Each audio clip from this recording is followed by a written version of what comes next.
Assalamualaikum warahmatullahi wabarakatuh. Alhamdulillah. Alhamdulillahilladzi bi ni'matihi tatimmus shalihat. Nahmaduhu wa nasta'inuhu wa nastaghfiruh. Wa na'udzu billahi min syururi anfusina wa min sayyiati a'malina. May yahdihillahu fala mudhillalah wa may yudlil fala hadiyalah. Asyhadu an la ilaha illallah wa asyhadu anna Muhammadan abduhu wa rasuluh sallallahu alaihi wa ala alihi wa sahbihi wa baraka wa sallam. Ya ayyuhalladzina amanu taqullaha haqqa tuqatih wa la tamutunna illa wa antum muslimun, amma ba'd. Fa inna asdaqal hadithi kitabullah wa khairal hadi hadyu nabiyyina Muhammadin sallallahu alaihi wasallam wa syarrul umur muhdatsatuha fa inna kulla muhdatsatin bid'ah wa kulla bid'atin dhalalah. Assalamualaikum warahmatullahi. Ahlan Pak Putih. Pak Putih juga lihat saya, insyaallah. Alhamdulillah. Saya duluan nyiapin tempat Pak Putih. Baik, teman-teman sekalian, para sesepuh majelis taklim Ar-Rihlah. Semoga Allah Subhanahu wa taala merahmati kita semuanya. Baik, malam hari ini kita akan melanjutkan pembahasan hadis pertama dari Babul Adab, ya. Kemarin sudah kita bahas tentang salam. Namun sebelum itu kita baca sama-sama hadis yang pertama. Bismillahirrahmanirrahim. An Abi Hurairah radhiyallahu anhu qala Rasulullah sallallahu alaihi wasallam haqqul muslimi 'alal muslimi sittun idza laqitahu fasallim alaihi wa idza ta'aka fa'ajibhu wa idza stansahaka fansahhu wa idza atasa fahamidallaha fashammithu. Ya, pakai shin ini dikasih titik 3 di atas sinnya, ya. Fashammithu wa idza marida fa'udhu wa idza mata fatba'hu. Rawahu Muslim. Ya. Sebagian membacanya dengan wa idza mata fattabi'hu. Ya, apabila dia meninggal maka ikutilah dia, yaitu ikutilah dia ke tempat peristirahatannya. Baik, barakallahu fikum. Ya. Dari hadis yang pertama kemarin baru bagian awal, ya, dari hak seorang muslim yang wajib dipenuhi oleh muslim lainnya. Yang pertama, apabila berjumpa mengucapkan salam. Salah satu tempat atau kondisi untuk mengucapkan salam adalah saat berjumpa seorang muslim kepada muslim lainnya. Yang isi salam adalah doa keselamatan, rahmah, dan keberkahan. Redaksi salam yang paling pendek, Assalamualaikum. Ya. Lebih panjang lagi, Assalamualaikum warahmatullah. Dan yang paling utama adalah salam dengan sempurna, Assalamualaikum warahmatullahi wabarakatuh. Dan menjawabnya dianjurkan yang serupa atau lebih utama atau ditambahkan.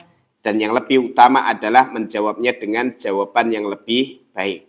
Dengan dalil dalam surah An-Nisa, wa idza huyyitum bi tahiyyah fahayyu bi ahsana minha aw rudduha. Apabila kalian diberikan penghormatan dengan salam, ya, maka jawablah dengan yang lebih baik atau yang semisal. Seseorang ucapkan assalamualaikum, jawabnya waalaikumsalam warahmatullah. Ya, atau semisal waalaikumsalam, ya. Kemudian beberapa tempat lain yang dianjurkan untuk mengucapkan salam adalah wa yusannu ayusallima indal insiraf. Disunnahkan mengucapkan salam saat berpisah. Ya, saya sudah mau pulang, ya, bertamu dari rumahnya Mas Seno. Ya, saya salaman, assalamualaikum Mas Seno, karena mau pisah. Wa idza dakhala baitah, atau masuk ke dalam rumahnya, walaupun rumahnya kosong, ya. Termasuk disunahkan apalagi kalau rumah itu berpenghuni.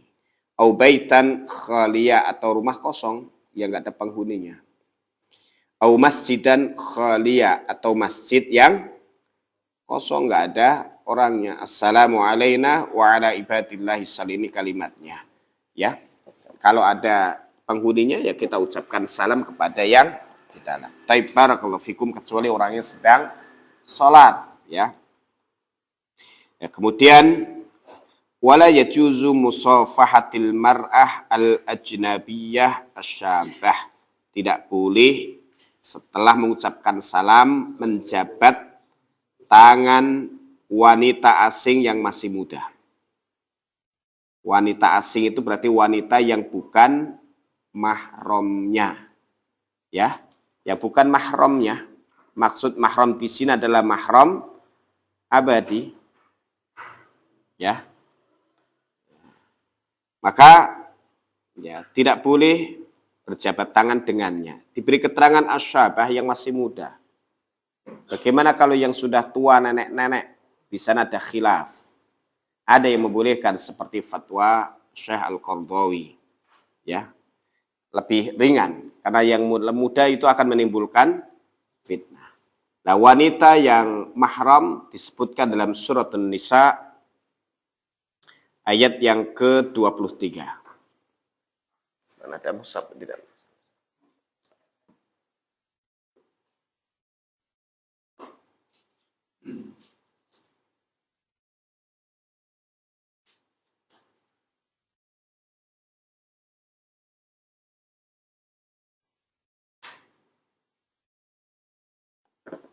Ya.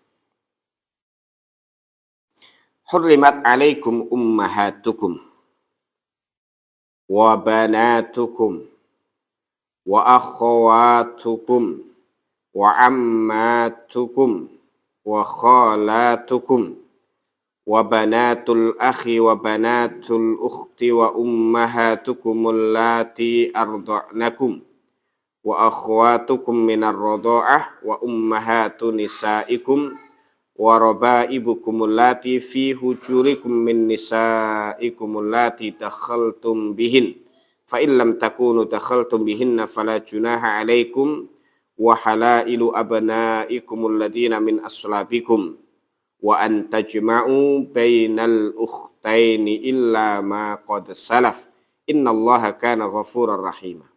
Artinya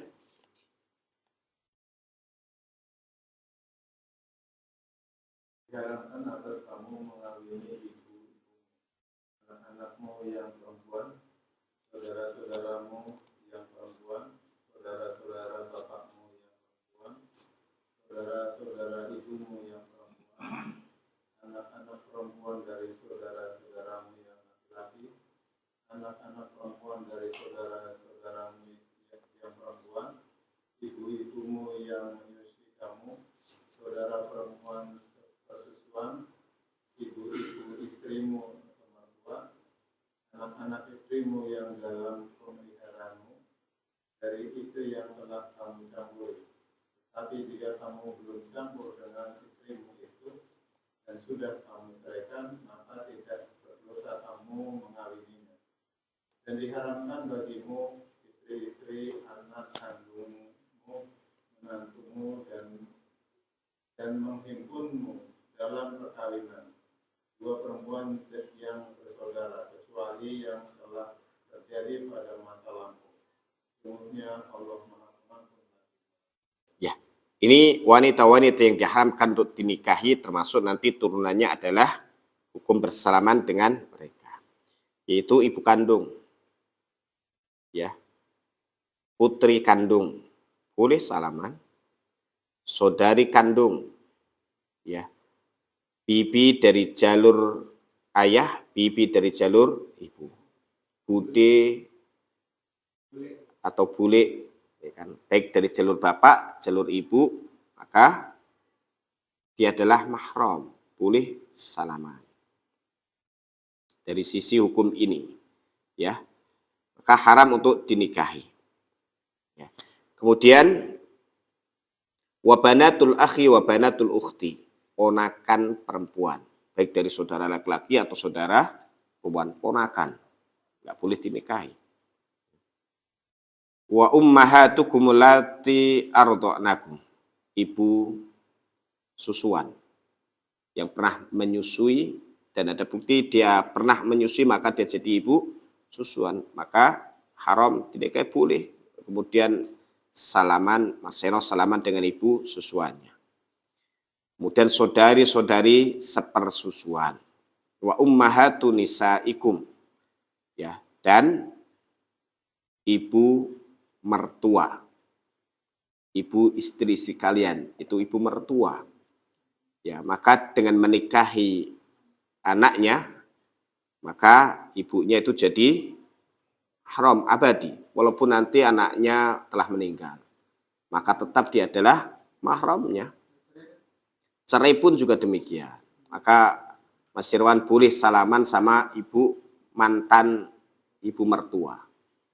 Ya, tapi ya dengan otomatis menikahi putrinya, ibunya jadi mahram abadi. Kemudian anak tiri yang dalam asuhannya, karena kadang anak tiri itu ikut bapaknya, ada yang ikut ibunya, dari ibu yang telah dicampuri, ya, yang telah dicampuri. Ya. Tapi kalau belum mencampuri ibunya, ya, lalu diceraikan, maka boleh dia menikahi anak tirinya.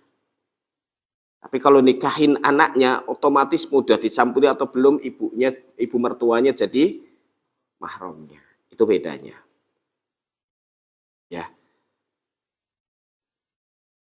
Kemudian menantu, ya, Pak Budi sama menantunya salaman sama Pak Budi nggak apa-apa. Ya, menantu. Ya. Kemudian tidak boleh menghimpun dua saudara kandung dalam satu pernikahan. Tapi ini sudah tidak masuk di dalam bab ini karena status mahramnya adalah mahram muakkad yang sementara. Ya, kalau sudah diceraikan, ya, istrinya atau istri meninggal, dia boleh menikahi, ya, saudari dari istrinya tadi atau iparnya. Maka mahramnya apa? Maka tidak boleh ya berduaan pergi dengan ipar. Misalnya ya Mas Sirawan boncengin istrinya Mas Hendri bagaimana-mana, gitu kan? Nggak boleh dan nggak boleh berduaan. Baik, ini kalau anak bersusu itu gimana? Ya sesusu apa sekali susu ataupun lama atau sudah jadi saudara bersusu? iya. Nanti ada di bab tentang persusuan, yaitu dengan 3 kali sedotan. Ya, iya. Tapi kalau dia sudah diambil kemudian ditaruh di nedot, berarti sudah lebih dari itu. Atau sebagian pendapat yang sampai kemudian mengenyangkan dia. Maka soal menyusui ini perkara yang sangat penting, hendaknya diperhatikan kepada siapa anak itu disusukan. Ya. Baik, ini hukum asalnya setelah bertemu mengucapkan salam disunnahkan untuk salaman. Itu akan menggugurkan dosa-dosa. Wa tusannu musafahatur rajul lirrajul. Disunnahkan laki-laki berjabat tangan dengan laki-laki setelah mengucapkan salam. Wanita dengan wanita. Dan sunnahnya tidak melepaskan jabatan tangan itu sampai yang dijabat tadi melepaskannya atau sudah dilepaskan atau karena sebuah kebutuhan. Maka jangan sampai salaman langsung ditarik. Ya, ini sunnah yang melekat pada salaman. Adapun nanti ta'anuk itu saling cipika-cipiki gitu kan. Ya, ini khususnya ketika datang dari safar yang jauh, pulang umroh. Tapi kalau setiap hari ketemu di masjid ya tidak begitu. Ya, jadi kalau datang dari jauh atau kawannya dari jauh, maka dengan ta'anuk atau al-mu'anaqah. Kemudian wa takbilur ra'si wal yadi, cium kepala dan cium tangan. Boleh untuk memuliakan. Terutama li ahli din wa ahli ilmi wa nahwihim. Untuk orang yang ahli ilmu, orang yang tokoh agama dan yang semisal mereka seperti guru. Boleh. Tapi kalau sama saya jangan. Ya, karena kita teman ya, pembolang. Ya. Kemudian wa idza da'aka fa'ajibu. Dan nanti di beberapa hadis berikutnya nanti akan ada bahasan tentang aturan atau tata cara salam, ya. Itu di dalam hadis yang ke-7 dan ke-8 dan seterusnya. Kemudian wa idza da'aka fa'ajibuhu. Yang kedua, apabila dia mengundangmu penuhi undangannya, ya. Ya. Dan apabila sudah selesai hajat dalam undangan itu maka hendaknya fantasyiru segera pergi. Ya. Di dalam hadis riwayat Imam Abu Dawud dari Ibnu Umar radhiyallahu taala anhuma ia berkata, Rasulullah SAW bersabda, "Faman du'iya falam yujib faqad asallaha wa rasulah." Siapa yang diundang namun dia tidak menjawab undangan itu, tidak memenuhi undangan itu, dia telah durhaka kepada Allah dan Rasulnya. Undangan untuk makan misalnya, undangan untuk tasyakuran misalnya, atau undangan untuk walimah misalnya. Ya. Idza da'a ahadukum akhahu falyujib. Kalau salah seorang kalian mengundang saudaranya hendaknya dia menyambut ya undangan itu atau memenuhi undangan itu. Lebih-lebih kalau undangannya adalah undangan walimah. Walimah bisa walimah arus, nikahan, atau walimatul khitan juga boleh. Atau walimah seseorang ya karena bergembira dengan nikmat yang didapatkannya. Ya naik jabatan. Atau kemudian dia dapat anak, mengundang akikah. Maka penuhi undangannya. Ya. Ya termasuk walimah safar, seseorang yang kemudian mengundang orang untuk makan-makan. Ya, dia menyenangkan saudara-saudara karena musafar jauh. Ya, sekaligus sebagai pamitan kalau dia datangin satu-satu repot, diundanglah semuanya untuk makan. Ini berkaitan dengan hukum muamalah, maka boleh. Ini bukan ibadah yang khasah. Bukan ibadah yang khusus, ya. Yang jadi bid'ah itu kalau ada ritual khusus, kalau mau safar, haji, umroh, ritualnya seperti ini khusus. Tapi kalau diundang, sambutanlah, Pak Budi ngasih sambutan. Ya, ya kemudian ya mungkin kasih ada Ustaz supaya kemudian memotivasi yang lainnya. Sekaligus ingin menyampaikan pesan bahwa yang punya hajat ini mengundang sebagai pamitan sekaligus minta doa supaya diberikan keselamatan. Boleh melepasnya. Ya, boleh. Ya, jadi ini tidak fokus atau undang sesuatu. Bahkan dulu sebagian di zaman Nabi SAW, ya ada nenek-nenek yang selesai sholat di setiap hari Jumu'ah, yaitu selalu masak lebih dan menunggu sebagian sahabat untuk datang ke rumahnya yang ada di tengah-tengah kebun. Dan dia masak kikil. Ya, dia ahli masak kikil dan para sejumlah sahabat senang dengan masakannya. Dan kalau setelah Jumat datang ke rumah nenek itu, lalu makan di situ. Ya, ini ya tidak harus kemudian ini harus ada bentuk contoh khususnya. Nanti kalau bahasi semua harus ada contoh khususnya di Nabi SAW itu baru boleh untuk dikerjakan. Ya, repot. Maka harus bisa dipilah mana yang kategorinya ibadah ya khusus, mana yang kategorinya ibadah yang bersifat umum. Baik. Namun apabila ya di dalam walimah itu ada maksiat, maka sebenarnya tidak boleh mendatanginya karena berarti mendukung kemaksiatan tersebut. Dalam kitab Al-Iqna disebut wal ijabah ila walimatil urusi wajibah. Ya, memenuhi undangan pernikahan, pesta pernikahan hukumnya wajib. Ya. Idza ayyana hudain muslimin. Kalau yang mengundang seorang muslim mengundangnya itu menentukan namanya. Udah saya undang Uda dan istri hadir di walimahan putri saya, maka wajib datang pada dasarnya. Ya, tidak boleh wa yuhramu hajuruhu.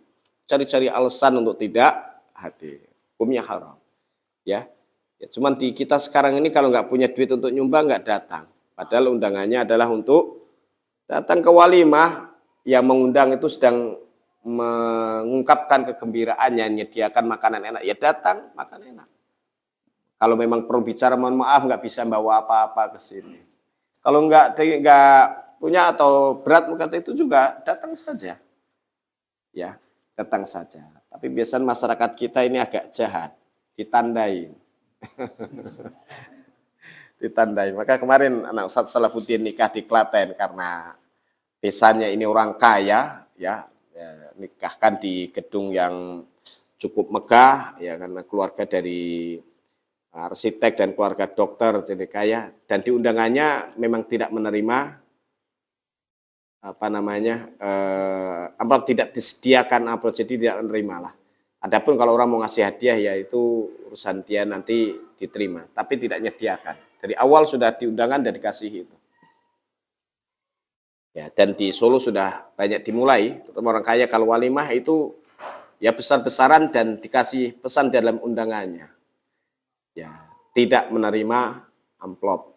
Ya kan? Tidak menerima amplop. Ya.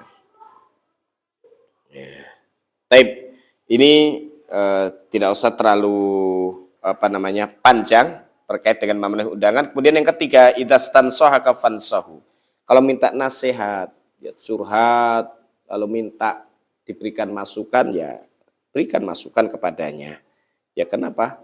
Karena orang mukmin bersaudara, ya senang untuk memberikan masukan kepada saudari. Kalau nggak bisa sedekah uang, sedekah ide, sedekah pemikiran, sedekah masukan-masukan yang baik untuk saudaranya, ya. Dan ini adalah akhlaknya para nabi terdahulu. Dalam surah Al-A'raf itu banyak sekali nanti temukan berulang-ulang. Ya, jumlah nabi itu mengatakan wa ana lakum nasihun amin. Aku ini adalah pemberi nasihat yang tulus, ya, yang beneran untuk kalian. Ya, walaupun nanti iblis juga mengatakan kepada Nabi Adam alaihissalam, ya, bahwa dia juga pemberi nasihat, tapi penipu dia. Tidak semua pemberi nasihat itu benar. Ya. Baik, ini wa idastansohaka fansohu, dan ini menjadi salah satu sebab baiknya agama dan kondisi seorang muslim. Maka penting untuk ya belajar memberi nasihat. Ya, belajar memberi nasihat, tulus di dalam memberikan nasihat ketika melihat sesuatu yang kurang. Kalau dibiarkan nanti dia akan rugi, dia akan hancur, dia akan terpuruk, maka dikasih nasihat. Baik yang berkaitan urusan dunia juga berkaitan dengan urusan agama. Anak orang dikasih nasihat, lihat anak kecil dikasih nasihat, ya kan?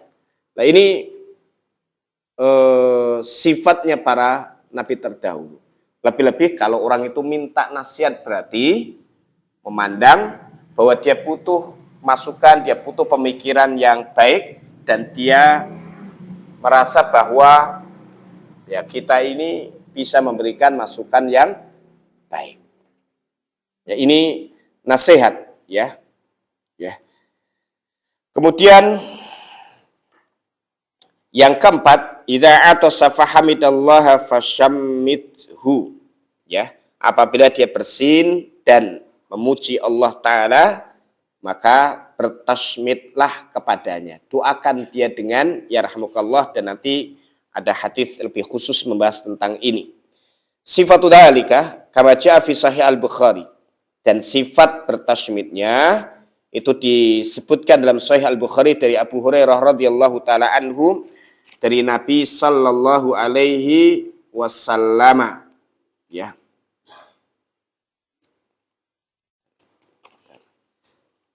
Tadi hadis yang keberapa tadi? Iya, hadis yang ke-10. Hadis yang ke-10 halaman 21. Masih dari Abi Hurairah radhiyallahu taala anhu.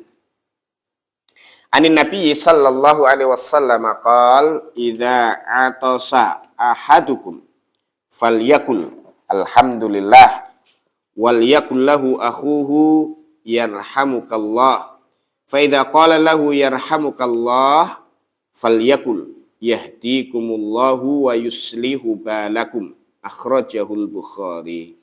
Artinya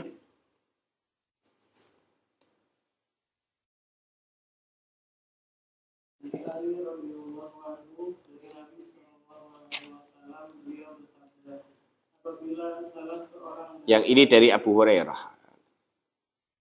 Ya, ini ada kesalahan di dalam. Ya, harusnya wa Nabi Hurairah di hadis yang ke-9.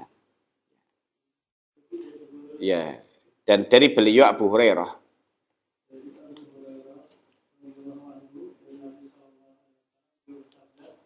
Apabila salah seorang dari kalian bersin, hendaklah mengucapkan alhamdulillah, segala puji bagi Allah.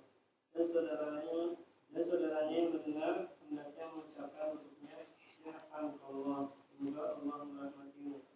Apabila yang bersin mendengar doa yarhamukallah untuknya, hendaklah dia mengucapkan yahdikumullah wa yuslihu balakum. Mudah-mudahan Allah memberikan petunjuk dan memperbaiki keadaanmu. Ya. Ini hadis riwayat Al-Bukhari ya. Di dalam sahihnya, orang yang bersin apabila dia mengucapkan alhamdulillah, saudaranya mendoakan dengan yarhamukallah. Setelah didoakan jawab balas yahdikumullahu wa yuslihu balakum. Ini orang beriman itu saling mendoakan. Ya.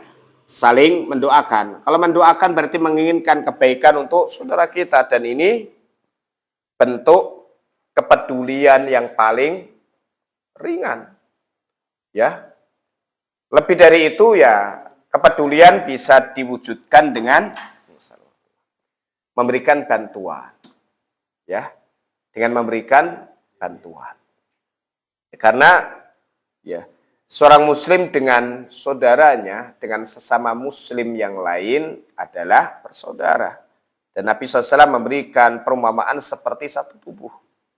Saling peduli. Ya, makanya kalau mandi yang bersihin tangan semua dibersihkan. Kalau ingin menuju satu tempat supaya adem yang jalan kakinya. Ya, kan kalau satu anggota tubuh itu ya sakit, yang lain juga ikut merasakan demam. Ya, ini sifat orang-orang beriman, dan seperti kalbunyan yashuddu ba'duhu ba'dha, seperti satu bangunan sebagian menguatkan yang lainnya. Ini sifat orang beriman. Ya siapa? Ya orang beriman. Sesama orang beriman. Ya.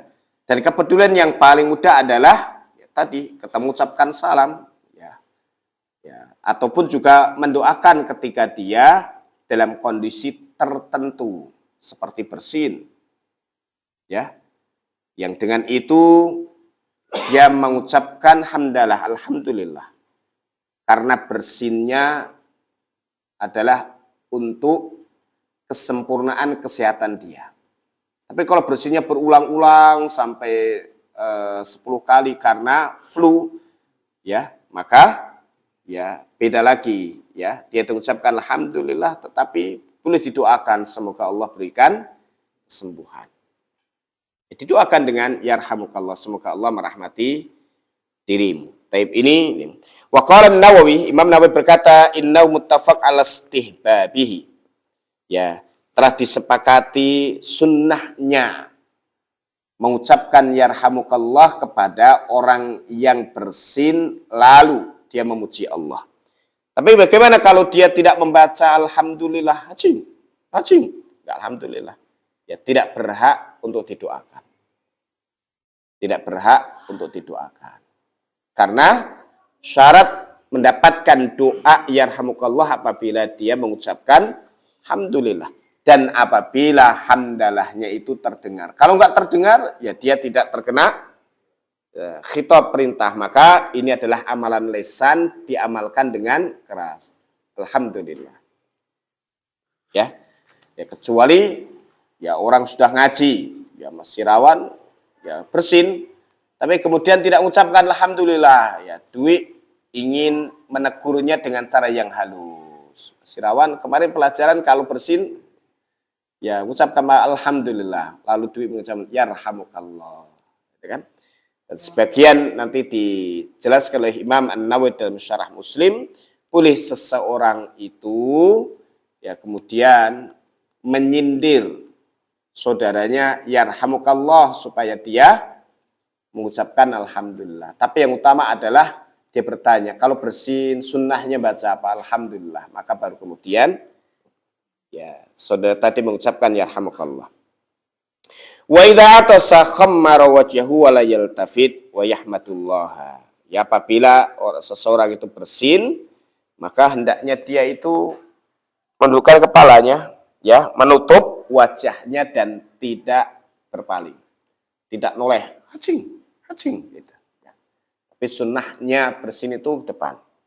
Ya, ditutup dengan tangannya atau ditutup dengan kainnya supaya ya cairan itu tidak ya kena saudaranya dan tidak noleh ke kanan karena akan bisa membahayakan dirinya karena saat itu otot sedang tegang, nanti bisa salah urat.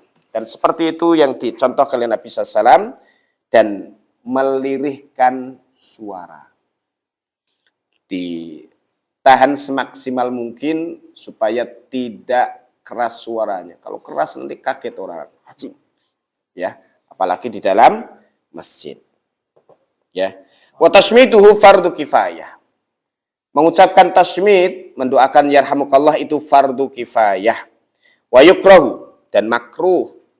Ya, diucapkan tasmid bagi yang tidak memuji Allah. Lakin yu'allimus saghir ayyahmadullah. Tetapi ajarkan orang yang masih kecil, anak kecil itu agar memuji Allah Ta'ala.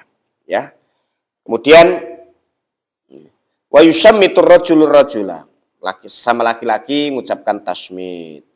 Ya. Wal mar'ah al-ajuz wal barazah. Dan ibu-ibu yang sudah tua. Intinya yang tidak menimbulkan fitnah. Dan jangan mengucapkan tasmid kepada anak gadis yang bisa menimbulkan fitnah. Tapi kalau tidak menimbulkan fitnah, nggak apa-apa. Maksud di sini supaya tidak menimbulkan fitnah. Ya kalau anak gadisnya masih rawan yang bersin, alhamdulillah diucapkan yarhamukillah. Ya. Tapi kalau duit di kereta, ya ada yang akhwat, ya, sadar dia mengucap alhamdulillah, duit kemudian yarhamukillah. Ya nanti bisa jadi momen kenalan duit. Ya, bisa menimbulkan fitnah. Ya, itu genit, ya kan? Ya, sampai seperti sesuatu yang bisa menimbulkan fitnah, lebih itu jangan lakukan.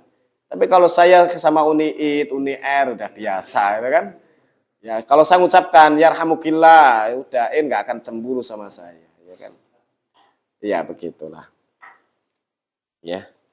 Kalau bersihnya 2 kali, 3 kali masih didoakan. Kalau lebih, maka doakan supaya sehat.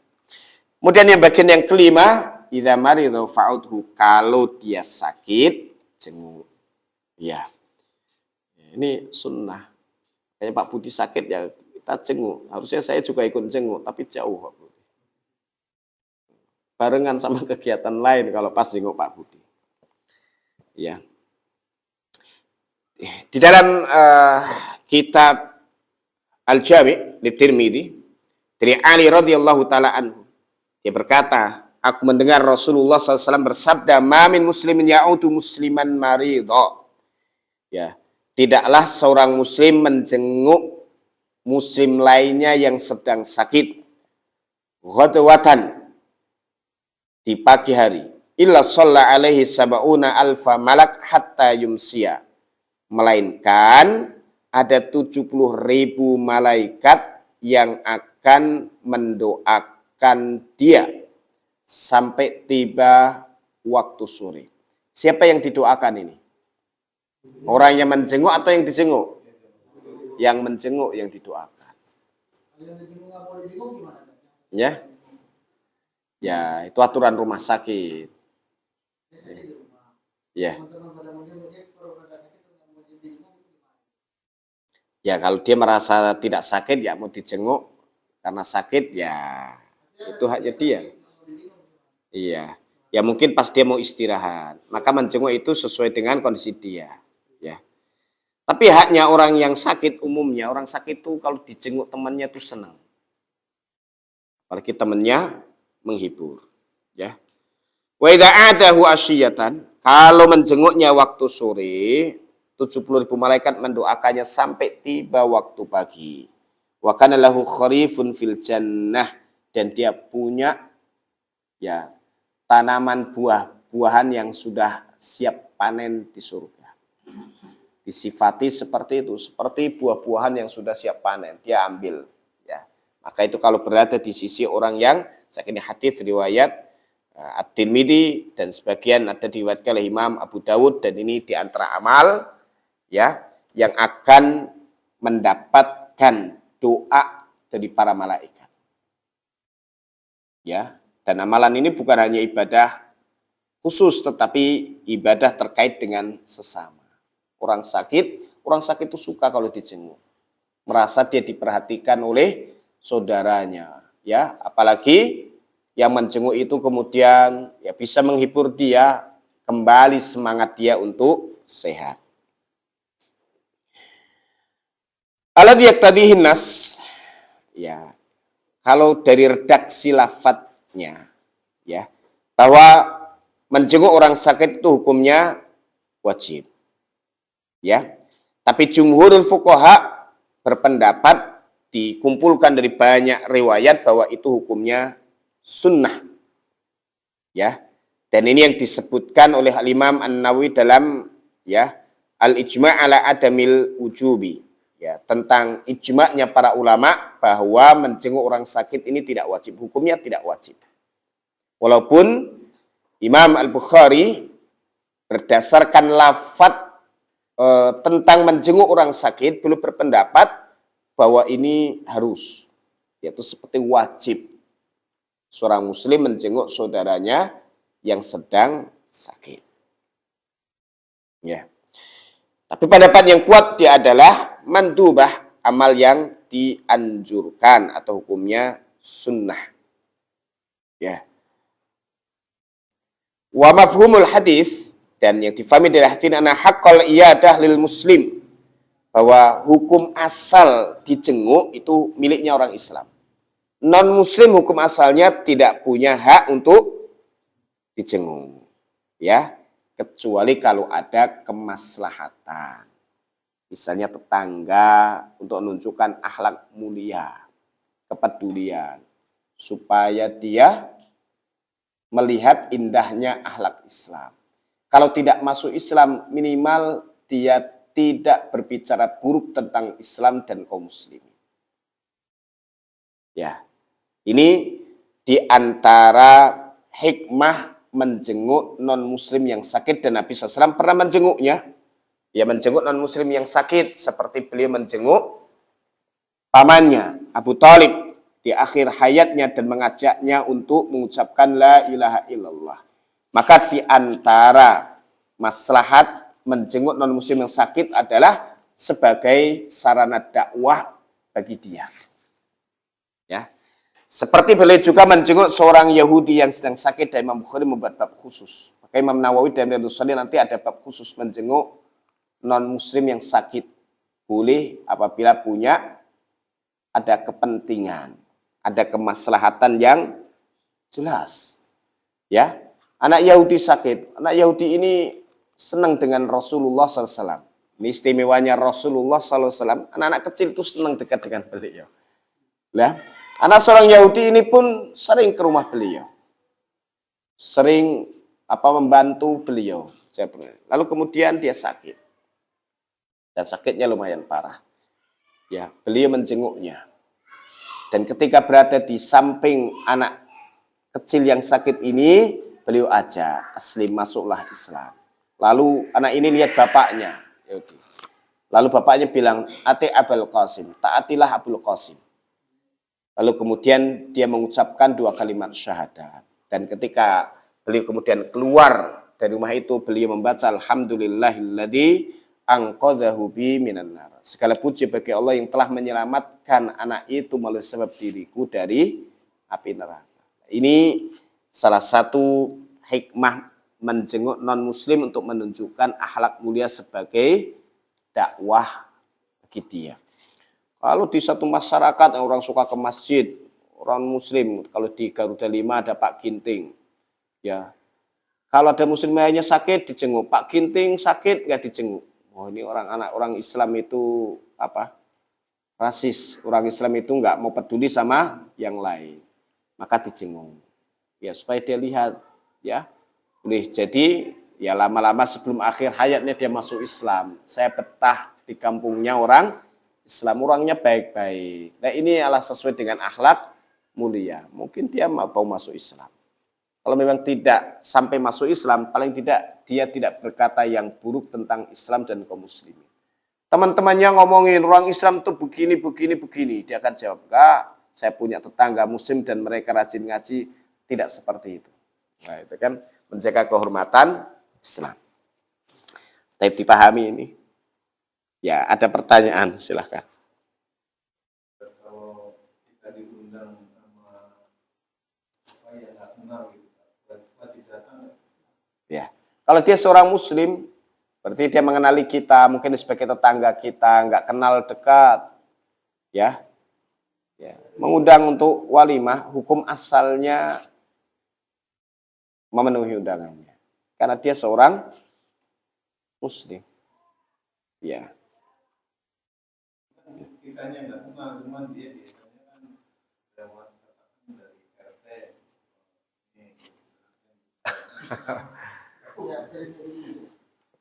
Nah, ini yang terjadi di masyarakat, ya, supaya jadi kenal dengan tetangganya. Hikmahnya seperti itu, ya. Tapi kalau tidak datang tidak apa-apa, itu pilihan.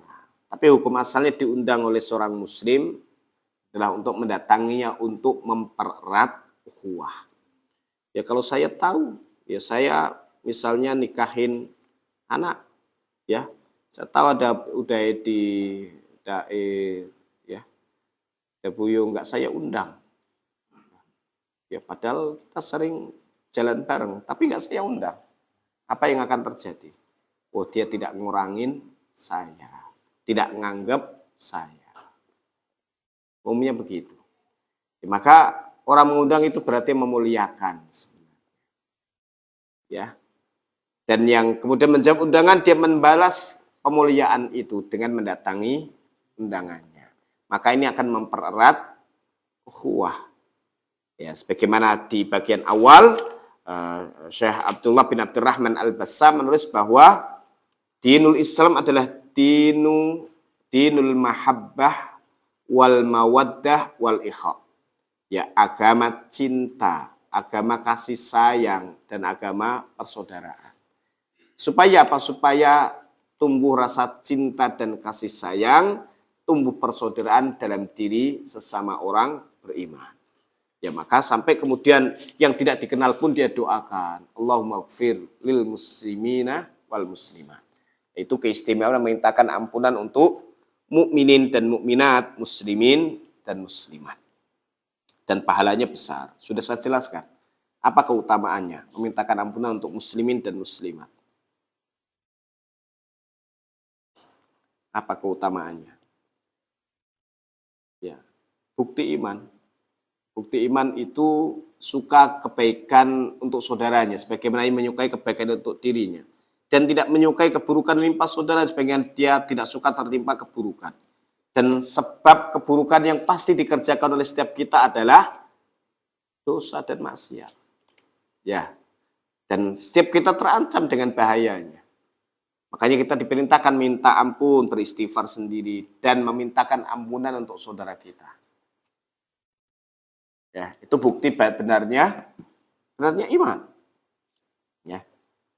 Dan kemudian keutamaan lainnya bahwa itu amalan para malaikat. Jadi para malaikat, amalan mereka diantaranya adalah memintakan ampunan untuk manusia yang di bumi ini, yaitu orang-orang beriman. Dalam surah Asy-Syura ayat yang kelima. Takatus samawatu yatafattarna min fawqihin wal malaikatu yusabbihuna bihamdi rabbihim wa yastaghfiruna liman fil ard. Ya. Ketemu?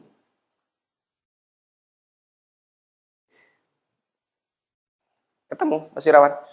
Asy-Syura ayat 5. Kalau kelamaan saya bacakan sendiri artinya. Hampir-hampir langit itu pecah dari atas-atasnya. Ayat 5.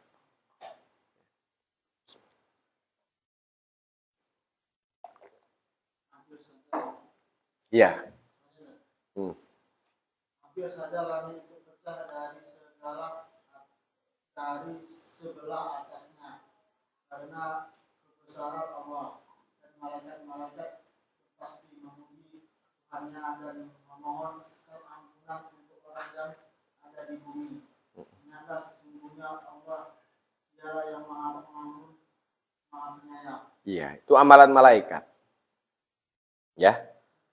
Para malaikat itu bertasbih, bertahmid, ya, dan memintakan ampunan untuk orang-orang yang ada di bumi. Karena cintanya mereka kepada sesama hamba yang beriman. Dan dalam surah Ghafir, surah yang ke-40 atau surah Al-Mu'min ayat yang ke-7, surah Ghafir. Alladzina yahmiluna al-arsha wa man hawlahu yusabbihuna bihamdi rabbihim wa yu'minuna bih wa yastaghfiruna lilladzina amanu rabbana wasi'ta kulla syai'ir rahmatan wa ilma faghfir lilladzina tabu wattaba'u sabilaka wa qihim adzabal jahim. Ya. Ayat ke-7.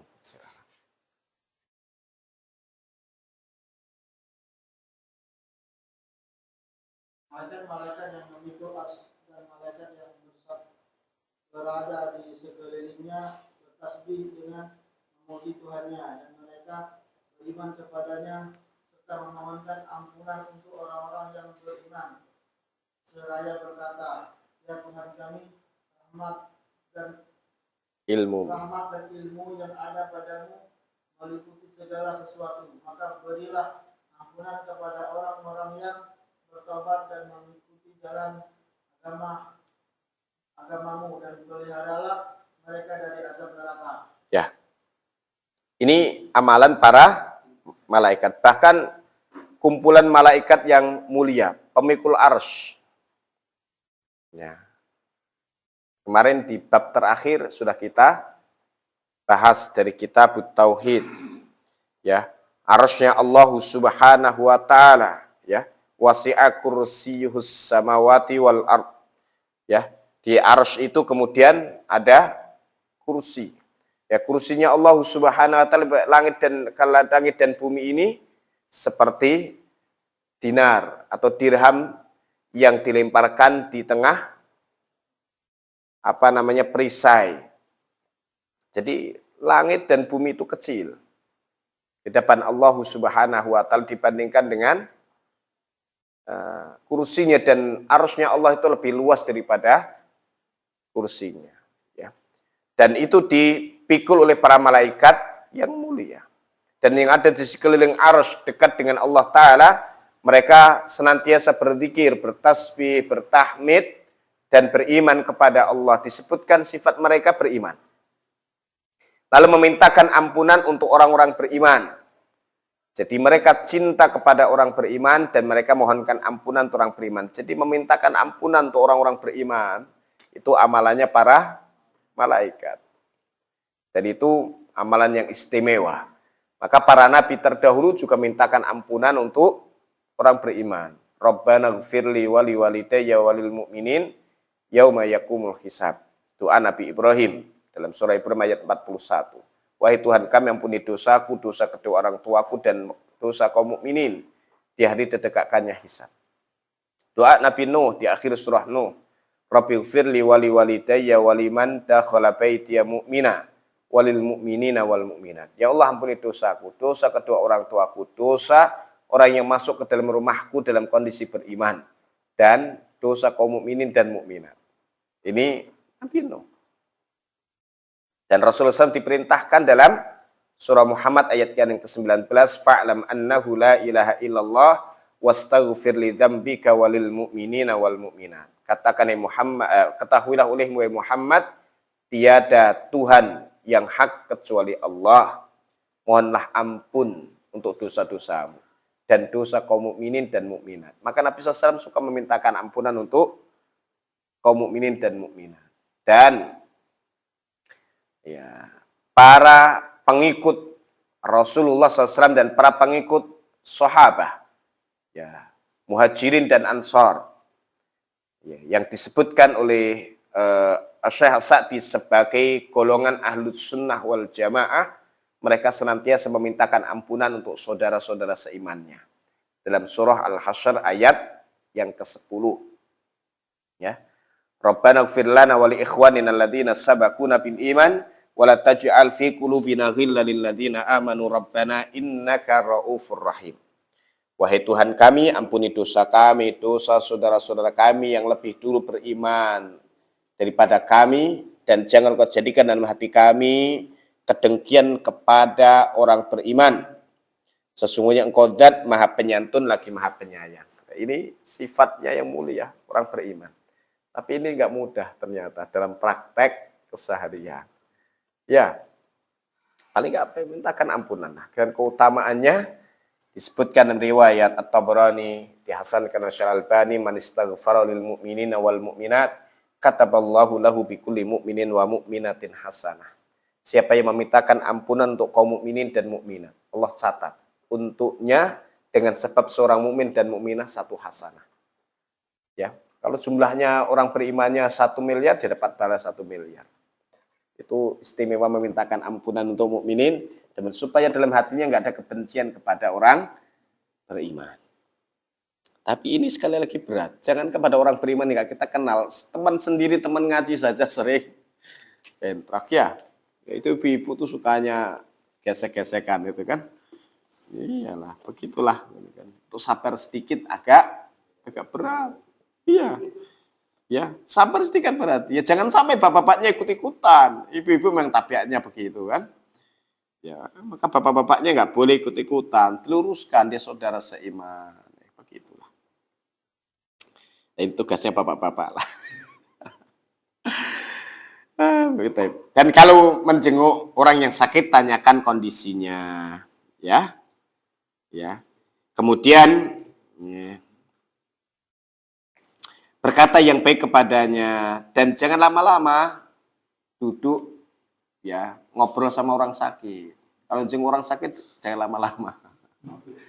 Jadi sebentar saja, mengucapkan kalimat yang baik, tanya kabarnya, ya. Kemudian kalau bawakan sesuatu, kasih hadiah kepada dia supaya dia senang, ya. Dan hibur dia, la ba'sa tahurun insyaallah. Ya. Lalu kita juga bacanya seperti itu, la ba'sa tahurun insyaallah. Yang diucapkan nggak ngerti, dia amin, ya kan? Padahal di ini hiburan. Enggak apa-apa, jangan sedih, ini sakit bukan buruk. Sakit ini baik. Akan menyucikan dirimu dari dosa-dosa. Insya Allah suci dengan sakit ini. Insya Allah. Harus begitu. Tapi orang kita nggak paham bahasa Arab.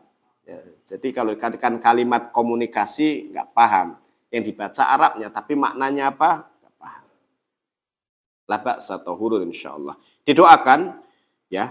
Dan Nabi SAW biasa kalau jenguk orang sakit, ya, di antara sebagian keluarganya beliau, yamsah biyadihil yumna, beliau usap dengan tangan kanannya.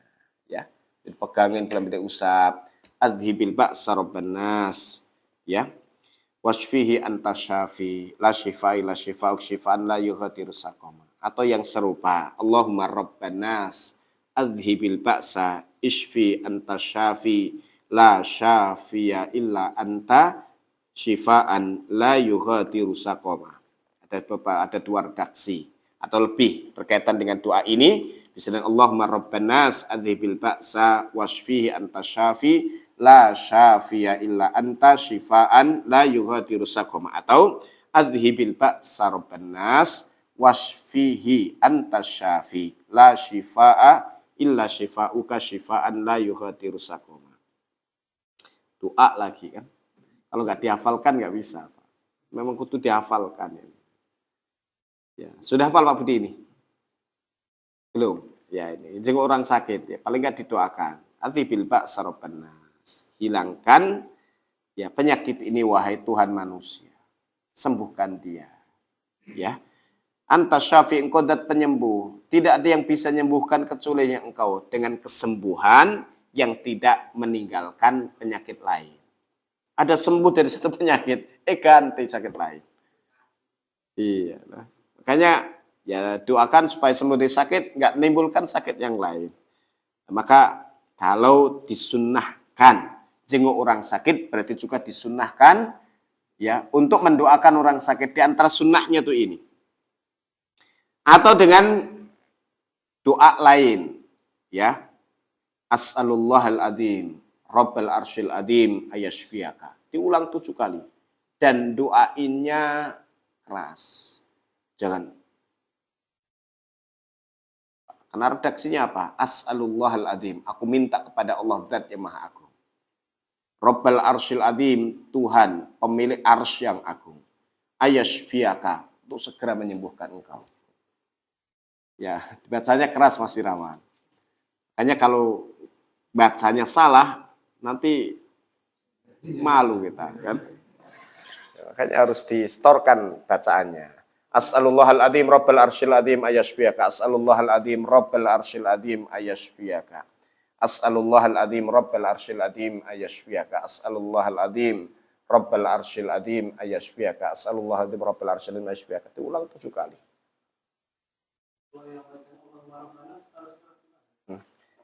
Ya, dia ya bagian daripada ruqyah. Ya boleh dikeraskan. Tapi redaksinya ini tertuju kepada Allah Ta'ala sebagai yang diajak bicara dan kebaikannya untuk yang ketiga. Adhibil ba'sa rabban nas wasfihi anta syafi la syifaa illa syifaa'uk syifaan la yughadiru saqama. Dan dikabarkan oleh Aisyah, beliau mengusap dengan tangan kanannya kemudian membaca ini menunjukkan bahwa Aisyah mendengar apa yang dibaca oleh Rasulullah Sallallahu Alaihi Wasallam. Kalau berkaitan interaksi dengan sesama didengarkan. Supaya saudara kita, oh saya didoakan. Doanya apa? Oh pinter dia. Ngerti doanya. Mau yakin dia kan. Yang datang, baca apa sih? Gitu kan. Ya belum tentu semua yang komat kamit itu keluar bacaannya benar Mas Irawan. Ya. As'alullahal adzim Rabbal arsyil adzim ayashfiyaka. Bacaannya benar, didoakan dengan bacaan yang benar. Orang mantap itu. Ini problem kita memang. Terlalu banyak ngaji, banyak hafalannya, nggak dihafal-hafalin.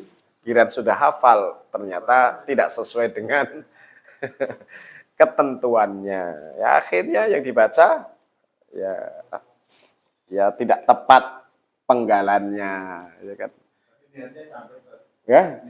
Ya niat saja, kan? Kan amal tidak cukup hanya dengan niat. Niat memang penting, tapi nggak cukup hanya niat saja. Ya. Ya harus ya ibadahnya dengan mendoakan. ibadahnya dan mendoakan. Nanti kalau semua pakai niat ya niat saja, hilang nanti lama-lama. Ya, makanya harus dihafalkan Pak Supri ini. Ya, tambah hafalan lagi, dah pusing kepala.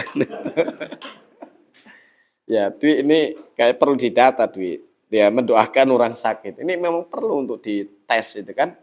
Karena saya yakin banyak yang ngaji-ngaji sampai menelusuri ke sana ditanya kalau orang sakit doanya apa enggak ngerti dia. Ya, iya. Banyak yang enggak tahu. Ya, ada doanya. Iya, ada benar. Iya, benar ada. Tapi apa? Oh, saya belum hafal gitu kan. Aduh. Kalau gini kayaknya merasa tertuduh gitu. Enggak, duit. Berarti ada berapa tadi duit? 2 lah doa ya. Ya. Adzibil ba'sa Allahumma rabban nas. Ya, adzibil ba'sa. Ya, isbi anta syafi la syifa ila syifa syifaan la yughadiru saqama. Saya kayaknya ada tulisan itu. Di doa menjenguk orang sakit. Kayaknya sudah saya tulis sepertinya. Ya. Sebentar.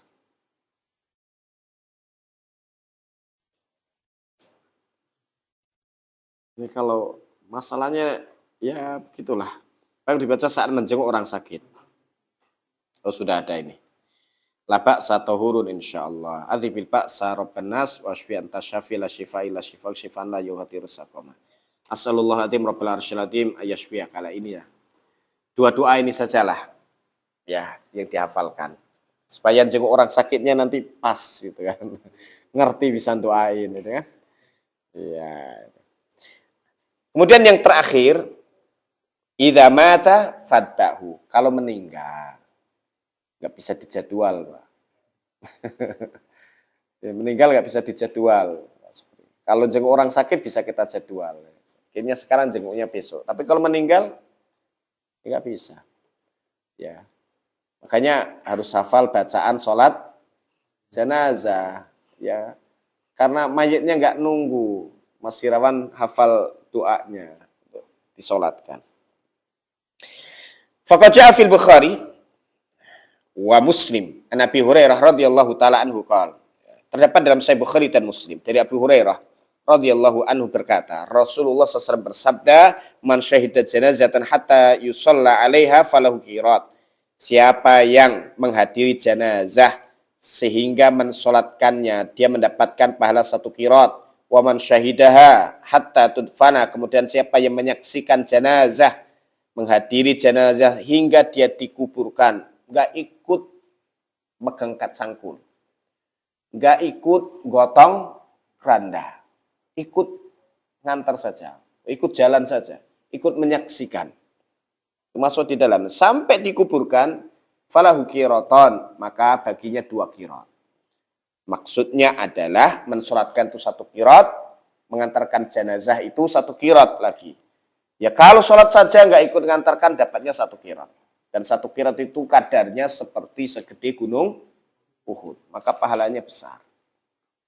Ya, pahalanya besar karena kehadiran saudara-saudara muslim yang bertauhid untuk mensolatkan dan mendoakannya, mengantarkan ke kuburan dan mendoakannya, itu benar-benar akan menjadi syafaat penolong bagi saudara kita. Ya.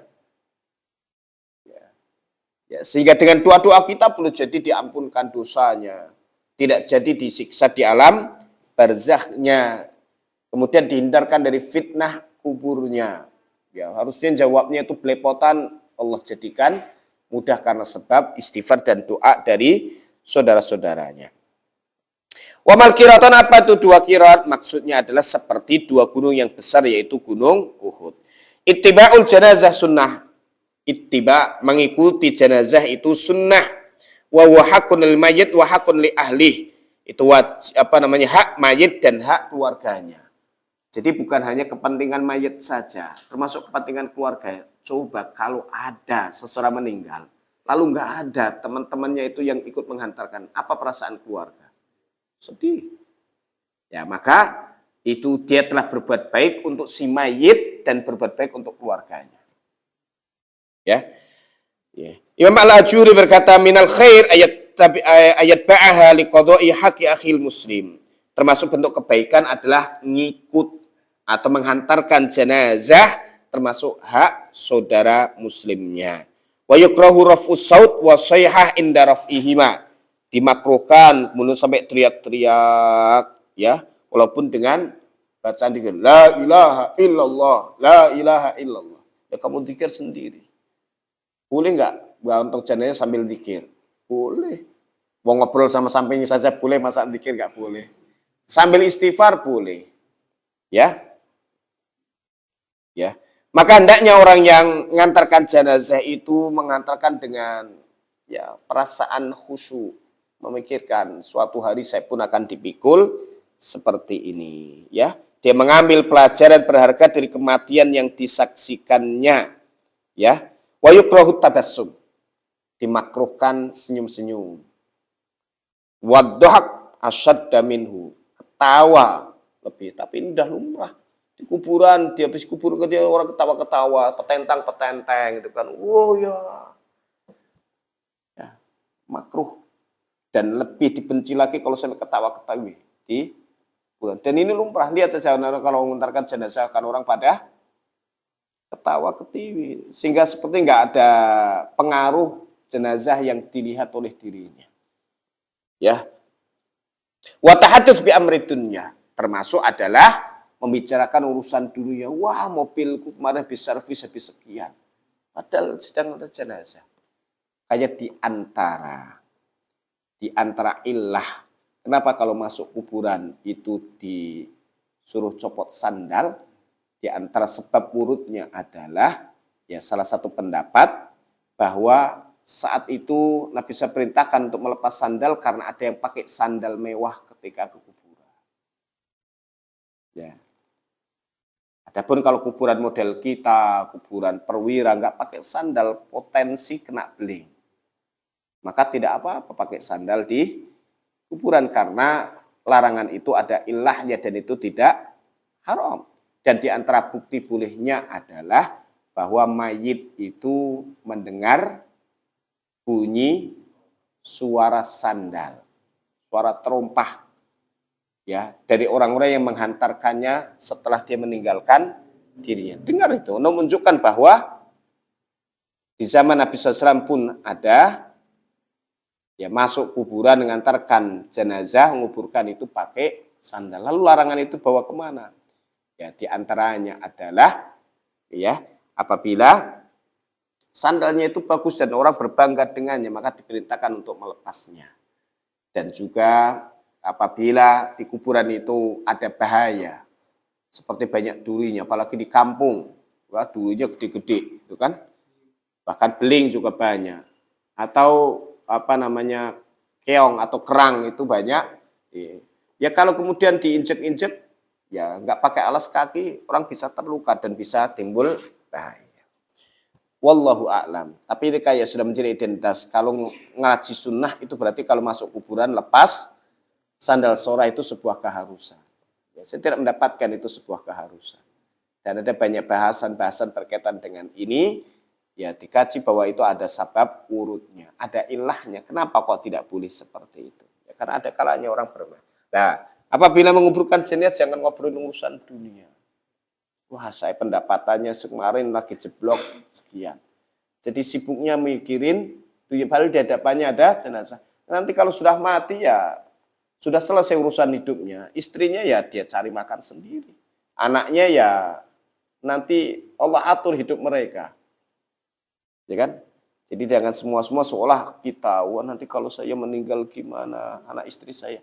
Allah yang ngatur. Yang menjamin rezeki itu bukan kami, yang rezeki itu Allah. Ada teman istri kemarin sempat saya jenguk. Lalu banyak ngobrolkan dengan kita karena cukup dekat. Jadi nanti dipikirin nanti kalau saya meninggal ya, karena ya biasa celetuk. Wah, jangan merasa diri kayak Tuhan. Sampai istri saya ya nggak apa-apa, memang kadang orang harus diomongin seperti itu. Jadi kita ini bukan Tuhan, bukan menjamin rezeki dia. Kalau saya meninggal seolah-olah nanti nggak bisa hidup, nggak bisa makan. Ya, bahkan yang masih kecil saja itu bisa cari makan. Ya, dan Allah hadirkan sebab untuk dia dapat makanan. Jadi nggak usah sok kita paling hebat lah jamin rezeki. Ya, ya jalani. Ini kewajiban saya jalan yang terbaik supaya Allah catat amal yang baik untuk saya. Ya begitu. Wallahu a'lam. Ada pertanyaan? Masalah sholat jenazah itu kan kayak tadi ya, Nabi sholat Jumat, ada jenazah, kita kan sholat jenazah. Itu habis itu kita sholat pada Jumat boleh nggak? Ya boleh. Ada katanya kalau udah potong katanya jangan sholat pada Jumat lagi. Iya. Sholat pada Zuhur dulu saya ditinggal Ustaz juga ya. Kita nggak usah sholat pada Zuhur lagi, kan udah potong sholat jenazah. Iya. Kan dikerjakan setelah duhur. Iya, setelah duhur. Ya, dikaitkan dulu karena tadi ada jenazah yang disolatkan, maka ikut mensolatkan. Sama seperti nanti di Makkah, Madinah. Setelah selesai sholat diumumkan, itu sholat jenazah, langsung sholat jenazah. Setelah itu orang-orang pada sholat sunnah. Ya, karena dia dikerjakan terkait dengan waktu duhurnya. Bahkan Nabi SAW pernah sholat duhur dikodok setelah asar. Setelah sholat asar. Iya, sholat ba'diyah duhur dikerjakan setelah asar. Dan itu hadisnya sahih. Sampai para sahabat itu ngutus beberapa utusan untuk nanyakan kepada Aisyah tentang sholat sunnah 2 rakaat setelah asar. Lalu disebutkan alasannya, ya beliau mengkodoknya setelah asar. Ya, tapi yang utama setelah mensolatkan ikut ngantarkan ke jenazahnya. Kalau sudah jenazah jalan ya pahalanya besaran ngantarkan jenazah. Wallahu a'lam.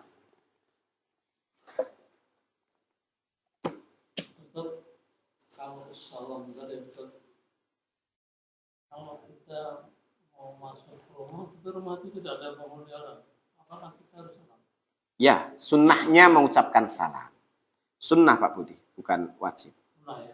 Sunnah. Mengucapkan salam. Sama dengan ke makam. Ya makam, assalamualaikum ya ahlat diyar. Sunnah memasuki pemakaman kaum muslimin itu mengucapkan salam atas mereka. Dan jangan ditunggu jawaban mereka. Maka ada salam yang kita tidak suka ada kita dengar jawaban. Ya, yaitu salam dalam sholat itu nggak boleh nunggu jawabannya. Salam apa lagi? Mencuri salam orang boleh. Ya. Assalamualaikum dari belakang kita kalau salam dari belakang. Ya. Ya salam itu ditujukan untuk orang lain. Kalau dia merasa itu salamnya ke rumah dia ya boleh saja. Ya. Tapi kalau salam itu ditujukan ke tempat lain berarti yang dia maksud adalah rumah tersebut. Kita yang dengar boleh nggak jawab? Ya, itu tidak ditujukan kepada dia sebenarnya. Iya. Maka tidak wajib. Karena menjawab salam yang wajib adalah yang ditujukan kepada orang tertentu. Ya, bahkan kalau berkelompok berjamaah sebagiannya cukup dan itu nanti ada di hadis beberapa hadis berikutnya, hadis ke-8, 9 itu membahas tentang tata cara salam. Insyaallah. Makanya kalau sholat Jumu'ah kemudian sebagian jawab, sebagiannya tidur ya nggak dosa dia. Karena sudah dijawab sama sebagiannya. Atau kemudian ketika kita papasan rombongan, mengucapkan Assalamualaikum, yang jawab cuma 2 orang, udah cukup. Tidak harus semuanya jawab. Ya, tapi kalau untuk pendidikan ke santri ya dianjurkan untuk supaya menjawab, supaya dia dapat kebaikan juga. Adapun rumah, bagaimana kalau tidak ada yang menghuni, kita ucapkan salam, maka akan dijawab oleh para malaikat. Ya, maka kalau seseorang mengucapkan salam kepada saudaranya dan saudaranya yang diucapkan salam nggak ngeh, ada kali kita ucapin salam tapi dia nggak ngeh, maka jangan sedih. Oh sia-sia dong salam saya, enggak. Allah sudah siapkan malaikat menjawabnya. Atau Mas Irawan karena sedang jengkel sama saya ucapkan Assalamualaikum Mas Irawan, lengos dia. Iya. Kalau jawabnya pelan gimana? Ya. Iya. Itu urusan Mas Irawan. Tapi kan saya tidak merasa mendapatkan salam. Karena salam itu penghormatan. Kalau menghormatin orang, ya yang dihormatin tahulah. Ya. Iya. Tapi kalau Mas Irawan nggak jawab juga saya nggak rugi. Karena Allah siapkan makhluk lebih baik daripada Mas Irawan untuk menjawab. Itu para malaikat menjawab. Jadi nggak perlu rugi lah. Itu cara untuk berdamai dengan orang lain. Ya, mau nggak jawab terserah dia, nggak apa-apa. Besok saya ucapin salam lagi kan. Kalau niat yang minta didoakan terus, Ya. yang salam, jangan pelan, jangan sama salam terus. Ya, saya tidak dapatkan riwayat itu. Assalamualaikum. Dia dari baju pelan, akhirnya semua sampai 3 kali ucapin salam. Baru dibuka sama dia. Saya pengen jawab doain dia terus, dia jawab. Ya. Enggak kedengeran. Riwayat itu saya belum pernah temukan. Ya, saya belum pernah temukan. Wallahu a'lam. Tapi yang jelas bahwa salam itu adalah gayung bersambut. Jawab salam itu gayung bersambut.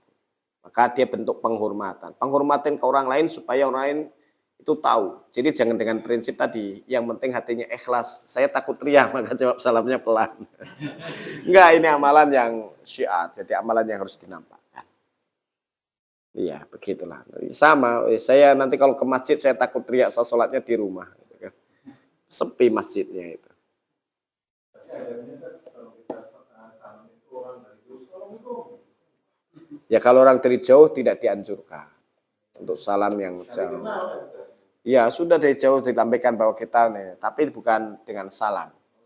Ya salam itu kalau sesuatu yang perkataan nyampe kepada teman kita. Ya kecuali di sini sama teman Pak Supri tahu saya lewat, misalnya saya di sini Pak sini, Assalamualaikum, nah masih bisa dengar. Bukan tempat yang jauh. Wallahu a'lam. Dan kemarin seperti pertemuan sebelumnya telah dijelaskan untuk jawaban. Taib ini hadis pertama sebagai pembuka nanti untuk bahasan-bahasan berikutnya dan masih ada 130 hadis lagi. Dan satu hadis saja, masya Allah hikmahnya banyak sekali, itu kan. Tapi besok, ya silakan.